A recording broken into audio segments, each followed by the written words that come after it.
Christine Buckley courageously broke the silence about the pervasive abuse that dominated life in the Golden Bridge orphanage in Dublin. Her son Conor, in a recent interview, described how her peerless spirit of forgiveness propels him.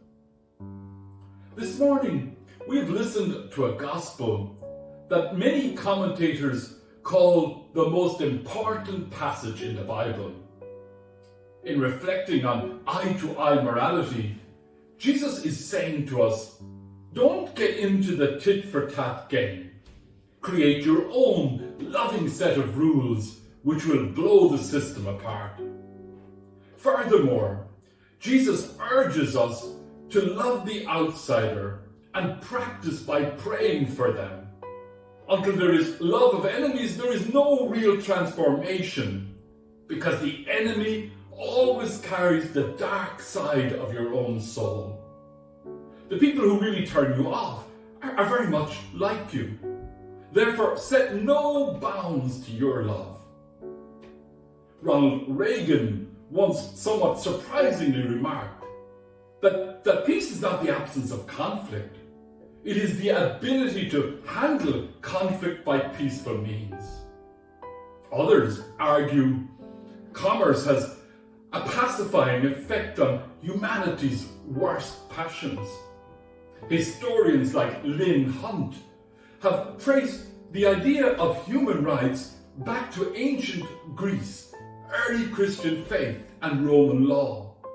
An increasing understanding of the importance of human rights and the Enlightenment helped expand humanity's circle of sympathy. In this expanding circle of empathy, the idea of humans as equal and deserving of dignity and self-determination emerged. The Gospels portray violence as the enslavement of a pervasive lie. It imposes on people a falsified vision, not only of God, but also of everything else. The gospel argument is that to leave violence, it is necessary to give up the idea of retribution. It is therefore necessary to give up forms of conduct that have always seemed to be natural and legitimate. For example, we think it quite fair to respond to good dealings with good dealings and to evil dealing with evil. But this is precisely what all the communities on the planet have always done with familiar results. Violence is always perceived as being a legitimate reprisal or even self-defense. As difficult as it is to hear it, the gospel is asserting so what must be given up is the right to reprisals and even the right to what passes in a number of cases for legitimate defense. So far in human history, guns have not helped to eradicate violent extremism. On the day he died, monk and mystic Thomas Merton offered an alternative insight that powerfully counteracts the arguments for guns. He said that the whole idea of mercy is based on a keen awareness of the interdependence of all living beings, which are all part of one another.